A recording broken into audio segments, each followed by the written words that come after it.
Let's take a look at what happened here, because I feel like in a lot of ways this Lynx team has flown under the radar. We'll talk to Rebecca about that in a second, but the Lynx have now won 2 of 3 against this Aces squad this season, and they clinch, do the Lynx, at least a share of the season series. They haven't beaten Las Vegas 3 times in a season since Vegas relocated back in 2018. This win obviously huge because it strengthens Minnesota's grip on the top 3 seed in the playoff standings. The win pushes the Lynx to 2.5 games up on the Aces, and they are now a half game behind the Sun for second. It's also win number 20 on the season for the Lynx after just 19 games all of last season in the win column. It took 28 games to reach this milestone, which is the fastest the Lynx have gotten to 20 wins since 2017. And as promised, Napheesa Collier joins us now here on SportsCenter. All right, Napheesa, you guys came into this game as the number 3 seed. Vegas was the 4th seed. So if you look at things like, yeah, you should go in there and give them a game and probably beat them. But they are the 2-time defending champions. What does this say about a regular season matchup that you guys go in there and do that? It's not easy. They're a great team. Like you said, they're defending 2 times champions. And they have amazing players. I think they had 4 people on the Olympic team, so that just shows you. So we have to come in with our A game every time. All right, so you guys now have 20 wins in the season. You had 19 all of last season. What's been the difference with the turnaround that put you guys in a position to be legit contenders to get to the final? I think we did great in free agency, and we built upon the players that were already here. The chemistry that we have on this team has just been amazing. The energy from the very beginning, and so we're rolling right now. Yeah, Courtney Williams, one of those additions to the roster this year. She had a big game. We just saw her. You went 23-7-4. But you were 5 of 7 on direct passes from Courtney for 11 points. What is it about the dynamic between you two that's been so effective? I think it's hard to guard it because she's so amazing in the mid-range, and then obviously I like to play in the post, and so who are you going to guard? So I think that's a really hard matchup for people. All right, so you guys now won 4 straight games, 3 in a row since the All-Star/Olympic break. I wonder for you, Napheesa, because you mentioned other players on the Olympic team, pardon me. When did that jet lag finally go away? I don't know if I ever adjusted to that time, honestly, so I felt good coming home. Yeah. What was the best thing you ate in Paris? Oh, man, all the bread was so good. Their bread is amazing. Everyone keeps talking about the bread in Paris. Now, full disclosure, I've never been to Paris. What would you eat? I mean, I would eat the bread if I went there, but I'm just saying, is it literally the best bread you've ever had, Napheesa? That's all I want to know. Oh, I would go again just for the bread. And their butter tastes good, too. It's a different kind of butter. Like, they know how to do bread and butter. It's good. So the butter and the bread, I got to go to Paris just for that. Yes. Okay. Yes. So, Napheesa, what is wrong with this man? You hear my co-anchor really shading me right now. You haven't heard about the bread there?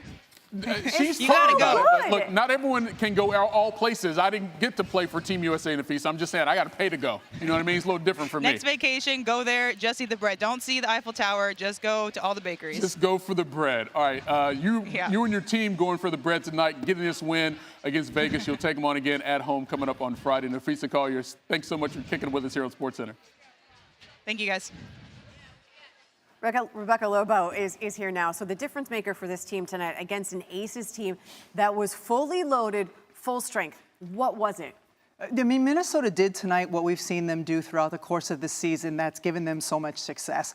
And that's on the offensive end of the floor. They lead the league in 3-point field goal percentage. We saw them be lights out here tonight in this game. They lead the league in assists per game. They had beautiful ball movement in this one, and they also have the best defensive rating in the league. So this was a Minnesota team that did tonight what they have done all season long and proved on the Vegas Aces home floor that they are a legit title contender. But yet, for some reason, this is a team that has also flown under the radar. Yes. There are other teams in the league that we spend a lot of time on. Obviously, the Aces are among them, the Liberty too. Why do you think that has been that way for the Lynx? I think one of the reasons, you have a Vegas Aces team that is a 2-time defending champion. You have a New York Liberty team that's gotten a lot of hype, that played in the finals a year ago when they returned all 5 of their starters. The Minnesota Lynx weren't one of the teams that made some really flashy additions in free agency, but they made some really important ones. Courtney Courtney Williams has been outstanding for them all season long. Alana Smith has been terrific.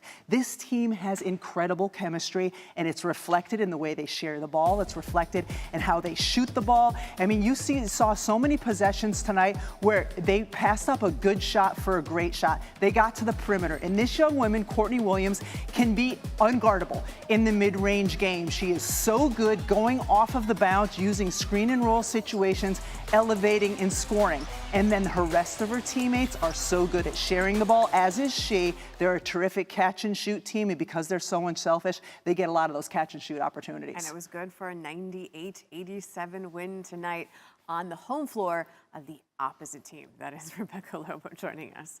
Look at old Tina Charles moving on up the all-time scoring list in the WNBA. Diana Taurasi's there on her own island.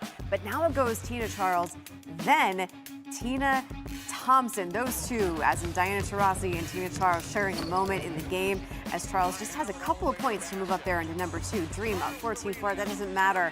8 points until history. After that one, the tough fadeaway to go for Charles. There it is. Then later in the first, Dream now up 12. Charles 6 points away. Cut into that with Charles at 9 total points. Charles now from Griner to hit that 3, and she is now 3. After 3, she's 1 point away from moving into second all-time. Here we go in the fourth quarter. The score tied at 48. That 3 gives her some history. Very thankful. A lot of gratitude to be on the court with Diana, to be behind Diana, to be in the same sentence. It's just unimaginable, and God just really gets the glory. I thought I was done playing last year, so for me to be here right now, it's just really special. Second all-time is like cool and all, but it's a steep hill for Charles to catch Taurasi. Like, if we follow Charles' career scoring average, it would take her 168 games to set a new record. So like 4+ seasons. And for what it's worth, Charles is 35. And of course, catching Taurasi would also mean that she would have to stop adding to her total. And at last check, she's still going as well. Back to the game, Mercury and Dream. Dream up 3 in the fourth quarter.